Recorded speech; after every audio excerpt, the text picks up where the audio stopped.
Vous aviez tous déjà utilisé un photocopieur, mais avez-vous vous questionné comment cette machine fonctionne? La réponse vous surprendra peut-être. Découvert en 1938 par l'avocat Chester Carlson, l'idée utilise l'électrophotographie. Ainsi, en 1948, il a vendu l'idée à la compagnie Xerox. De nos jours, l'idée est utilisée pour plusieurs applications, comme les imprimantes électriques, le télécopieur, ainsi que les scanners.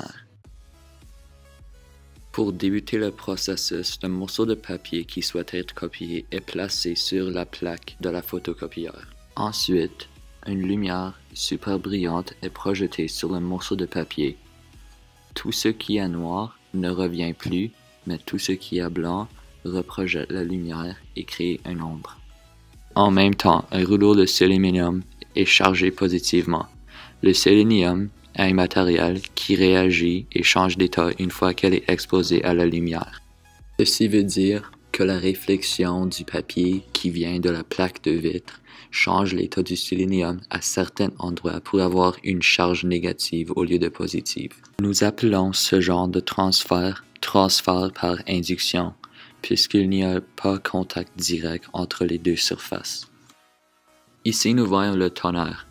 Le tonnerre sont des particules d'encre qui sont attachées à un catalyste qui est chargé positivement.